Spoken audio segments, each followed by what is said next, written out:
Halo, assalamualaikum warahmatullahi wabarakatuh. Kembali lagi ke channel Agastiadani. Kali ini kita belajar lagi ya teman-teman.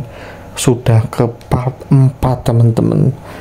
Kemarin sudah 10 soal tentang arsiparis ya teman-teman, tentang surat nih khususnya. Dan ini soal nomor ke-11. Jangan banyak cincong, ayo lanjut belajar. Soal nomor 11. Bagian-bagian yang tidak tercantum dalam kolom buku ekspedisi intern adalah A. Capos setempat, B. Tanggal surat, C. Nomor surat, D. Nama penerima, E. Paraf dan tanggal taklik. Bagian yang tidak tercantum dalam kolom buku ekspedisi intern ya teman-teman. Intern kan berarti seharusnya tidak keluar kota ya teman. Intern sih satu instansi pemerintah kabupaten apa gitu bisa. Jadi jawabannya ini teman, karena tidak keluar kota ngapain ada capos ya kan, begitu teman-teman. Lanjut soal nomor 12. Pengiriman surat-surat keluar yang disampaikan keluar lingkungan kantor adalah pengertian dari A. Ekspedisi intern, B. Ekspedisi, C. Ekspedisi ekstern, D. Verbal, E. Agenda. Nah ini pengiriman surat-surat keluar yang disampaikan keluar lingkungan kantor teman-teman. Nah berarti kan keluar lingkungan kantor itu bisa keluar jauh atau keluar dekat ya, pokoknya keluar dari kantor itu ya. Itu jawabannya adalah ekstern teman-teman, karena intern kan masih lingkungan nih. Kalau C ekstern berarti keluar lingkungan gitu. Lanjut 13. Pengiriman surat-surat melalui pos harus memakai buku pos tercatat. Bagian-bagian buku pos tercatat adalah A. Tujuan surat dinas, B. Dikirim kepada, C. Tanggal surat, D. Nama penerima, E. Paraf. Pengiriman surat-surat melalui pos. Nah yang pasti ya, kalau lewat pos itu adalah tujuan ya teman-teman, tujuan surat dinas. Paraf kan nggak tanggal, nggak dikirim kepada kan enggak juga nama ya, harusnya sih tujuan ya teman-teman. Gimana, barangkali saya salah mohon dikoreksi di komen ya, kita diskusi santun teman-teman. Ini harusnya sih tujuan teman-teman, tujuannya kemana gitu kan. Oke, soal selanjutnya ya. Email dapat dibedakan menjadi dua, yaitu email berbasis SMTP dan email A. Email berbasis POP, B. Email berbasis web, C. MS Outlook Express, D. Pegasus, E. Netscape Communicator. Email itu biasanya berbasis SMTP, itu aplikasi ya teman-teman, dan web teman-teman, website atau browser ya teman-teman. Jadi apa ya, biasanya kan buka email tuh lewat aplikasi bisa, atau lewat browser alias website teman-teman, begitu. Oke, soal selanjutnya 15. Kumpulan-kumpulan dokumen yang memberikan keterangan atau bukti dan aktivitas yang berkaitan dengan proses pengumpulan secara sistemis adalah A. Dokumen, B. Dokumentasi, C. Edaran, D. Brosur, E. Lampiran. Ini kan kumpulan dokumen ya, berarti A nggak bisa nih, edaran juga enggak nih, brosur seperti edaran enggak. Ini antara B sama E ya.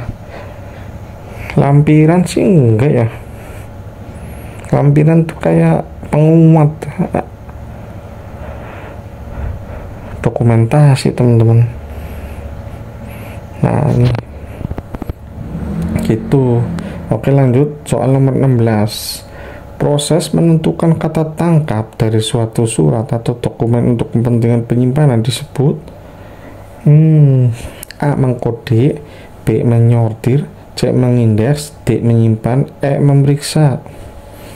Proses kata tangkap ini teman-teman,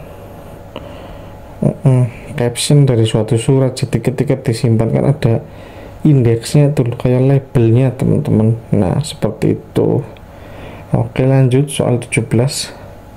Sistem penyimpanan dan penemuan kembali arsip atau dokumen yang berdasarkan kepada isi dari dokumen yang disimpan merupakan pengertian dari A. Sistem klasifikasi, B. Sistem subjek atau pokok, C. Sistem kronologis, D. Sistem wilayah, E. Sistem nama. Berdasarkan kepada isi. Isi gampang teman-teman, berarti kan subjek isi. Begitu teman-teman. Dan nomor selanjutnya di bawah ini yang bukan langkah-langkah penemuan kembali arsip pada sistem AJAD adalah A. Meneliti arsip yang diminta, dicari menemukan kodenya, B. Menuju tempat penyimpanan, C. Mengambil arsip yang diminta, D. Mengisi buku kas kecil, E. Mengisi bin peminjam. Langkah menemukan kembali arsip pada sistem AJAD.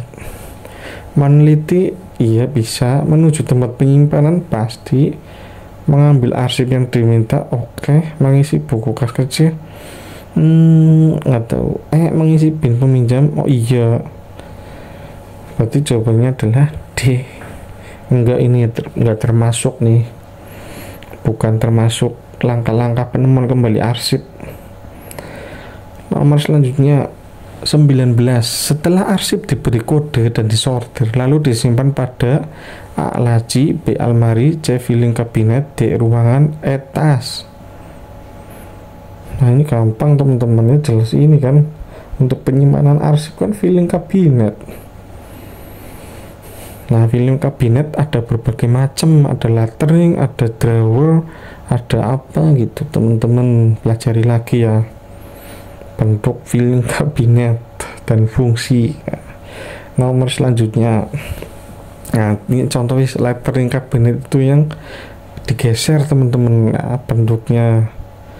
Nah kalau yang drawer filing kabinet itu yang kayak laci nih, 1, 2, 3, 4 biasanya ada 4 laci itu drawer gitu, dan macam-macam sih banyak. Oke, soal terakhir nih, tanggal surat pada buku agenda surat masuk diisi A. Tanggal surat masuk, B. Tanggal surat keluar, C. Tanggal surat ditandatangani, D. Tanggal surat dikode, E. Tanggal surat dikirim. Tanggal surat pada buku agenda surat masuk diisi harusnya A teman-teman, ya kan, harusnya kan A. Tanggal surat pada buku agenda surat masuk sih, berarti kan saat surat masuk itu kita tulis di buku agenda, seperti itu teman-teman. Oke, gimana, susah-susah atau gampang teman-teman? Ini saya masih share yang isi misi, isi visi ya, pokoknya gampang sekali nih, belum yang tingkat mendalam gitu loh. Ini kan kita mulai dengan yang ringan-ringan dulu, misalnya contoh pengertian arsip dinamis, arsip statis itu teman-teman. Terus cara surat ini ya, mengisi buku agenda, menyortir dan lain-lain, dan filing kabinet, tempat menyimpan arsip, seperti itu. Yang ringan dulu teman-teman, kita belajar ya, sebelum yang sampai mendalam seperti pengertian si A, si B, itu kan harus hafalan ya teman-teman. Kemudian tata cara pemusnahan, membenarkan arsip yang telah rusak, itu ada beberapa langkah teman-teman. Itu lebih dalam lagi, nanti kita bahas. Contohnya desifikasi atau apa itu ya, pokoknya adalah banyak gitu teman-teman. Jadi jangan lupa untuk terus belajar agar kita bisa terima semua jadi P3K ya teman-teman. Dan nanti kalau sudah pada lulus ya, jangan lupa nih komen di sini ya teman-teman. Kita sama-sama berdoa yuk buat semua yang nonton di video saya lulus semua, amin.